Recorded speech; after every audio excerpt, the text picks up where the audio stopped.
Kain na tayo guys. So, ito guys ay hapunan.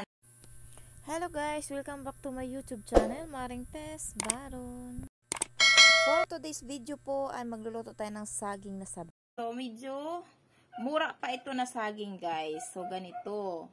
Dapat ay mura pa siya para mas masarap siyang gataan. So, ang tawag nito sa amin guys ay pinakro sa Bisaya term. So, ito yung niyog ko guys. At maglalagay din po ako ng pandan leaves. Ayan. So, kakayurin ko muna guys ang aming niyog.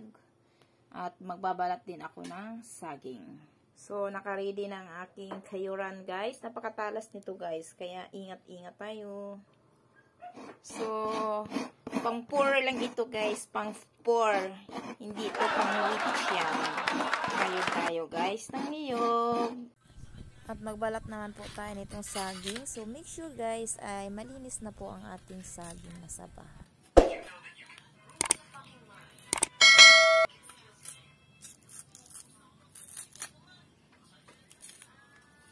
So, ito na ang saging guys na saba. Nahilaw po ito.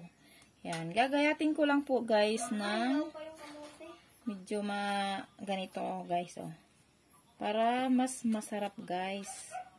Yan.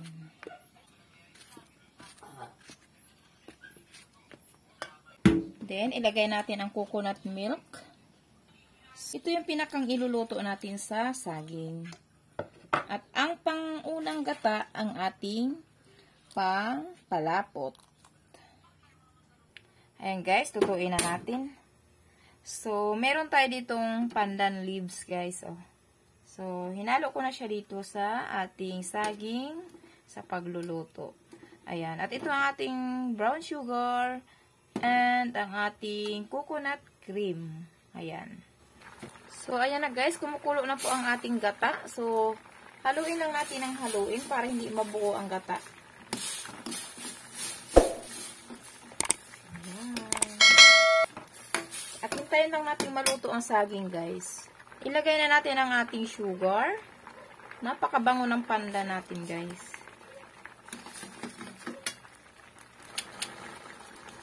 Grabe, ang sarap, guys. Sarap. Ano yan? Sarap. Ayan na, guys.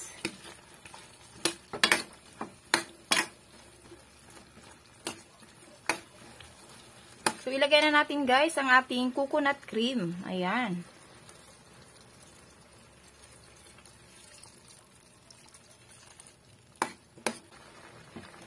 So, ayan. So, malapit na maluto guys. Lulutuin lang natin maigi ang gata. So, luto na po ito guys. So, mag-add lang po tayo ng kaunting salt. Ayan. To taste balance daw po. Ayan. So, ayan. Kain na tayo guys. Okay, thank you for watching guys. See you on my next video. Bye-bye.